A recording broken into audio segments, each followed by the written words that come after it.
Bienvenue pour les énergies générales de cette seconde partie du mois de novembre. Alors moi j'ai la sensation que les énergies générales restent assez électriques pour ce mois de novembre.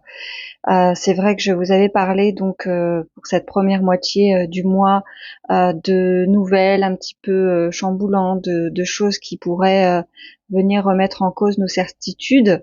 Et là, j'ai la sensation que les énergies générales que je vous avais exposées justement lors de la dernière vidéo sont toujours valables en quelque sorte.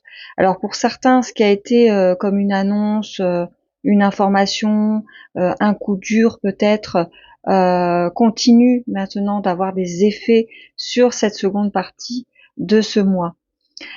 C'est comme l'image d'un tremblement de terre, c'est ce qu'on m'a donné. En fait, à la suite de la première secousse, viennent de nouveau bien des répliques quelques heures plus tard. Et on est toujours un petit peu ici dans cette onde de choc qui continue à se faire ressentir avec notamment donc la carte de la tour que vous voyez sur votre écran. Alors bien évidemment, ce que je vous expose ici reste général et je ne retranscris pas fidèlement, bien évidemment, vos situations personnelles de vie, puisque ces énergies générales pourront se manifester avec plus ou moins d'ampleur, plus ou moins d'intensité chez certains ou certaines. Alors ce n'est pas forcément quelque chose de grave, mais ce sera quelque chose d'assez important à vos yeux pour venir remettre en cause certaines de vos idées, certains de vos schémas de pensée, certaines habitudes aussi. Le tarot nous indique encore une fois pour cette seconde partie qu'un événement extérieur avec la carte de la tour va faire trembler nos murs, va faire trembler nos bases. C'est un événement extérieur, donc c'est un événement sur lequel on n'aura pas de prise, on n'aura aucun contrôle. Et le conseil que je vous donne, c'est de ne pas forcément vous affoler, mais juste au contraire d'anticiper les choses, de vous permettre justement d'avoir un coup d'avance pour vous permettre de continuer à avancer et d'être averti et donc rassuré. Ce qu'il faut savoir également, c'est qu'on sera traversé par des envies assez ambivalentes aussi, puisque nous allons vraiment osciller entre d'une part l'envie de sortir d'un certain marasme, d'une certaine insatisfaction émotionnelle, puisqu'on a cette carte de coupe. On aura aussi une profonde envie de bouger les choses face à ces événements vécus durant ce mois. Et on aura envie donc de mettre en place des projets qu'on avait prévus à l'avance de mettre en place, qu'on avait programmés, et ce malgré donc les circonstances extérieures. On a un petit peu envie comme ça de passer outre ce qui se passe autour de nous. Le monde peut s'écrouler. Nous, on a décidé d'aller jusqu'au bout de notre programmation. Et puis d'un autre côté, c'est comme si on était englué dans un cycle un petit peu infernal, qui n'arrête pas de tourner comme ça, avec notamment la roue de fortune qu'on trouve en dos de deck. Et cette roue de fortune, elle est à l'envers, ce qui marque bien l'idée donc de quelque chose qui ne fait que de tourner et elle ne s'arrête jamais, et en même temps elle est arrêtée sur des situations qui sont pas forcément plaisantes. En fait, c'est comme si avec ce cavalier de denier à l'envers, on prenait aussi soudainement conscience de notre pouvoir d'action, mais j'ai envie de dire surtout de notre pouvoir d'inaction. C'est comme si on se servait de notre passivité comme un rempart, comme un moyen de résister au changement que l'on nous fait subir d'une certaine manière. Alors c'est assez bizarre comme lecture, mais c'est vraiment ce que je perçois. D'un côté donc, si on doit résumer, une envie de bouger les choses, de programmer ce qu'on avait programmé malgré les circonstances extérieures, et de l'autre côté, une certaine forme d'inactivité pourrait être une réaction face au changement qu'on ne maîtrise pas. Voilà, c'est un petit peu ça l'idée. C'est comme si en fait on ne voulait pas faire ce qu'on attend de nous, Et il y a aussi, faut bien le dire, une idée de mettre sciemment de la mauvaise volonté dans tout ça, comme une façon aussi de poser ses limites. Donc voilà, c'est assez bizarre, mais je pense que voilà, on peut quand même essayer de retranscrire cette lecture à notre niveau.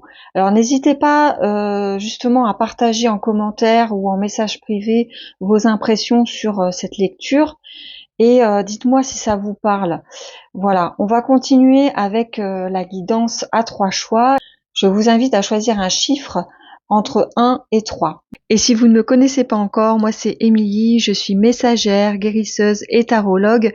N'hésitez pas à me contacter donc si vous souhaitez une guidance personnalisée, rejoignez-moi également ou contactez-moi donc à ma page Facebook ou sur mon Instagram. Vous pouvez également donc aller faire un petit tour donc sur mon site internet pour voir l'ensemble de mes prestations. Alors si vous avez choisi le chiffre 1, j'ai canalisé un tout petit message pour vous. Ne laisse pas les circonstances atteindre ta joie, des solutions arrivent. Alors, en effet, si vous avez choisi le tas numéro 1, vous avez la carte de la clé d'un côté et la carte de la tour de l'autre. Alors, la clé, ça nous parle de solution, ça nous parle d'alternative, ça nous parle également de libération, puisque la clé, elle sert à ouvrir une porte. Et puis la tour, ça nous parle d'une association, ça nous parle d'une union ou aussi d'un grand groupe. Ça peut être un grand groupe immobilier, un grand groupe, une grande entreprise. Ça peut aussi nous parler d'une administration et ça peut aussi nous parler du fait d'une organisation, du fait de s'organiser avec quelqu'un d'autre ou avec un groupe. Donc en fait, ce combo de cartes peut également nous parler de gagner aussi un procès en justice. Voilà, donc c'était le message que j'avais à vous faire passer si vous avez choisi ce chiffre 1. Si vous avez choisi maintenant le chiffre 2, voici le petit message canalisé. Ne te laisse pas atteindre par la malveillance qui pourrait être dirigée contre toi. Alors en effet, l'ours nous parle de grandeur, de tout ce qui est grand, de la puissance. Ça peut aussi nous parler de l'argent en général. C'est la carte vraiment de l'argent dans le normand. Et puis de l'autre côté, vous avez le serpent qui nous parle de la méchanceté, de la malveillance, de la jalousie aussi, des coups bas. Donc attention à la malveillance si vous avez choisi le chiffre 2. Et pourquoi pas, attention également, puisque avec l'ours, on a la carte de l'argent, ça pourrait également nous parler d'arnaque financière. Donc attention à vos deniers personnels. Si vous avez choisi le chiffre 3, voici le message qui pourrait être associé à ce combo de cartes. Il faudrait ici accepter de recevoir du soutien, de recevoir de l'aide et pourquoi pas un cadeau de vos amis ou d'un ami ou alors un cadeau de l'univers, quelque chose qui pourrait vous faire du bien. Alors, vous avez le bouquet d'une part qui nous parle d'un cadeau inattendu, quelque chose qui fait du bien, quelque chose qui fait plaisir et auquel on s'attendait pas. Et puis de l'autre côté, vous avez le chien qui nous parle donc sans grande surprise de l'amitié, de la loyauté et d'une personne de confiance. Donc c'est pour ça que il est question ici de recevoir un cadeau de la part d'un ami, de la part de quelqu'un de proche qui vous aime et pourquoi pas, si c'est l'univers qui vous aime, ça peut être aussi un cadeau de l'univers. Voilà donc pour vous qui avez choisi le chiffre 3. On termine donc sur une très très belle note, je trouve. Et si vous ressentez le besoin d'être accompagné, n'hésitez pas à me contacter pour une guidance ou un soin personnalisé. Je vous laisse donc mes informations et les contacts en barre d'infos. Voilà pour vous, je vous souhaite une bonne fin de mois malgré ces énergies un petit peu turbulentes, je le conçois. Et je vous dis à très très bientôt pour une nouvelle guidance.